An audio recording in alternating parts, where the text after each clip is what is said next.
सतगुरुदेव की जय हो। भगत समाज को मुझसे शशिभूषण दास का सत साहेब। आज भगत समाज के समक्ष मैं पुनः उस आंदोलन के संबंध में जो दिनांक 30/4/2023 को सासाराम के पटेल धर्मशाला में भारत एवं नेपाल के विभिन्न राज्यों, जिलों एवं कस्बों से चलकर पुण्य आत्माओं ने आंदोलन में शामिल हुए थे और आंदोलन को आगे बढ़ाने में अपना योगदान दिए और आज तक देते आ रहे हैं, उन्हें मैं सहृदय आभार प्रकट करता हूं और उन्हें भी आभार प्रकट करता हूं जो इस आंदोलन का प्रारंभ होने के बाद में इस आंदोलन से जुड़कर आंदोलन को आगे बढ़ाने में अपना महत्वपूर्ण योगदान दिए और देते आ रहे हैं। आज के तिथि में आंदोलन प्रारंभ हुए लगभग 1 साल बीत गए। इन बीते अवधियों में सतगुरुदेव जी की दया से आंदोलन काफ़ी हद तक सफल हुआ है और हमें पूर्ण विश्वास है कि हम सबका आंदोलन अपनी मंजिल पाकर ही दम लेगा। आप लोगों को अच्छी तरह पता है कि आंदोलन अविनाशी होता है, उसकी मृत्यु नहीं होती है, भले ही आंदोलनकर्ता जीवित रहे या न रहे। आंदोलन रुकने का नाम नहीं लेती है, लगातार बढ़ते जाती है। अपनी मंजिल पाने तक न तो वह रुकती है न थकती है। इस काल लोक में मेरे समझ के अनुसार आंदोलन और गुरु परमात्मा का सत्यवाणी दोनों ही अविनाशी है। दोनों का कोई उम्र नहीं है, आंदोलन का उम्र नहीं है, उसी तरह गुरु परमात्मा का सत्यवाणी का उम्र नहीं है, अनंत कालों तक जीवित रहते हैं।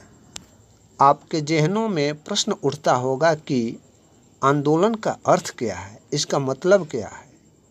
तो मेरे समझ से इसका मतलब है, आंदोलन का मतलब है अर्थात इसका अर्थ है एक विचार, और यही आंदोलन अर्थात विचार जब धीरे धीरे आगे बढ़ जाती है, व्यापक हो जाती है, तो वही विचार एक बृहद क्रांति का जन्म देती है। और जब क्रांति अपने जवां रूप में आती है तो उसे अपने मंजिल तक पहुंचने में कोई ताकत आड़े हाथों नहीं आती है। पूर्व में आपको बताया गया है कि इस आंदोलन का जन्म दिनांक 30/4/2023 को हुई। इस आंदोलन के पुण्यतिथि पर लोगों के बीच शशिभूषण सिंह अधिवक्ता द्वारा लिखित ज्ञान अमृत एवं षड्यंत्र का 20 पुस्तक का विमोचन के साथ आंदोलन का आज्ञा की गई। इस पुस्तक में अपने गुरुदेव के प्रति हो रहे अत्याचार तथा षड्यंत्र का पूर्ण खुलासा के साथ साथ सतगुरुदेव जी के विरुद्ध कितने केस दर्ज हुए, कौन कौन केस में गुरु जी को रिहाई हुई और कौन केस में सज़ा हुई, गुरु जी निर्दोष हैं तो उन्हें सज़ा क्यों हुई, किसने उनके विपरीत गवाही देकर सज़ा करवाई, 5 महिला 1 बच्चा के हत्या का दोषी रामपाल जी हैं या कोई और है, हत्यारा क्यों बाहर घूम रहे हैं, निर्दोष गुरु क्यों जेल में सज़ा काट रहे हैं, गुरु जी का आखिर जमानत क्यों नहीं मिलती। ये सारी जानकारी के लिए अवश्य पढ़ें ज्ञान अमृत एवं षड्यंत्र का 20। इस किताब को मंगाने के लिए इच्छुक पुण्यात्माएँ 99-315-92-093 पर संपर्क करें या इसी नंबर पर व्हाट्सएप के माध्यम से मैसेज करें। अब मैं अपने मूल विषय पर आता हूँ। इसके पूर्व में आपसे सहृदय एवं सप्रेम चाहूँगा कि आप सभी मेरे YouTube चैनल SSM है सतलोक है को अवश्य सब्सक्राइब कर लें तथा साथ में लगे बेल अर्थात घंटी को भी टच कर लें ताकि मेरा वीडियो आपको आसानी से उपलब्ध हो जाए। आंदोलन एक विचार है और विचार के पीछे मानविक भाला का एक ऑब्जेक्ट छिपा रहता है। एक ही आंदोलन अर्थात विचार में 2 अवस्थाएं हो सकती है, जिसे एक गर्म एवं दूसरा नरम दल के रूप में हो सकता है, मगर दोनों का ऑब्जेक्ट अर्थात उद्देश्य एक ही होता है। इसलिए विचार की अवस्था गर्म एवं नरम दोनों को एक ही साथ रखनी होगी। जैसे लोहे के रड को अपने अनुकूल आकार देने हो तो उस रड को आग के संपर्क में तपाकर गर्म करने होंगे। गर्म होने पर लोहे के रड को अपने अनुकूल आकार देने के लिए लोहे के हथौड़े से चोट देने ही होंगे, तभी ही अनुकूल आकार में परिवर्तित कर सकेंगे। और जब अनुकूल आकार में बना लेते हैं तो उस गर्म लोहे को पानी अर्थात नरम से संपर्क कराने होंगे। इसलिए गर्म एवं नरम दल को साथ साथ रहने एवं रखने पड़ेंगे। यदि केवल नरम दल को ही लेकर आंदोलन का आकार आगे बृहद की ओर ले जाओगे तो आपके सामने आपका प्रतिपक्ष गर्माहट के साथ खड़ा है और उस स्थिति में अपने प्रतिपक्ष के गर्माहट से मोम की तरह पिघल करके अपना वजूद मिटा लोगे। आज बहुत से पुण्यात्माओं में देखने को मिल रहा है कि वे अपने विवेक को, अपने मस्तिष्क को एकाग्रचित नहीं कर अपनी चंचलता का प्रमाण दे रहे हैं। उनकी चंचल मस्तिष्क कभी इस शाखा को तो कभी उस शाखा के इर्द गिर्द घूमते रहते हैं।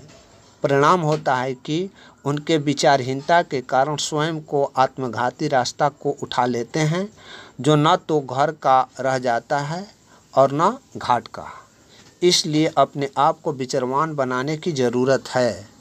किसी के विचार के पीछे दौड़ने से अच्छा है अपने विचार को एकाग्रचित करके उस पर मंथन करना और अपने सतगुरुदेव के सत्यवाणियों से मिलान करना और जो सत्यवाणियों से मेल खाता हो उसे अपनाना। उसे स्वयं अपनाना है, किसी को अपनाने के लिए बाध्य नहीं करना है। आप स्वयं अपनाकर अपना कर्म करते चला जाना। सामने वाला माने या ना माने, जागे या ना जागे, इन दोनों स्थितियों में उसकी विवेक पर निर्भर है। मगर हम अपने कर्म को क्यों रोकें? हम जिस कर्म को कर रहे हैं अपने कर्म पर आगे बढ़ते जाएंगे। आप क्यों अपना कर्म भूल जाते हो, जबकि गुरुदेव ने साफ शब्दों में कहा है कि कुसंगतियों से दूर रहने के लिए अपने भाई बहनों को सतर्क करना है, और यदि ऐसा नहीं करते हो तो आप खुद परमात्मा का दोषी हो जाओगे। आप परमात्मा का क्यों दोषी होना चाहोगे? ये तो गुरु जी ने अपने और मुख से आपके अधिकार दायित्व दिया है कर्म करने को, तो गुरु द्वारा दिए गए कर्म से विरत होते हुए हो तो आखिर विरत क्यों होते हो? उनके द्वारा दिए गए कर्मों को करने चाहिए। दूसरे के कहावे बहकावे में आना यह अपनी कमजोरी है। हमें तो अपने गुरु के कहावे में रहना है। गुरु ने आदेश दिया है कि अपने बहन को कुसंगति से सतर्क करने हैं। मैं उसी कर्म को करते हुए आगे बढ़ूंगा। दूसरे के बातों में मैं क्यों आऊं? अंत में मैं अपने आंदोलनकारी एवं क्रांतिकारी भाई बहनों से इतना ही कहते हुए आगे का वीडियो बनाना अंत करूंगा कि अपने अंदर के आंदोलित विचार को जगाएं और उसे जगाए रखें और अपने गुरु के प्रति कर्म समझकर अनवरत आवाज़ उठाते रहें। ये हम सबका अपने गुरु के प्रति दायित्व है कि अपने गुरु कैसे निर्दोष हैं विश्व के जनता के समक्ष रखें, कौन दोषी है लोगों के बीच में रखें। क्योंकि परमात्मा ने 10 वर्षों तक जेल में रहकर सारी जजमेंट एवं न्यायिक प्रक्रियाओं को हम पुण्य आत्माओं के सामने रखकर दूध का दूध एवं पानी का पानी कर दिया है। अब लोगों के बीच दूध को दूध बताना और पानी को पानी बताना हम जीवों का कर्म है।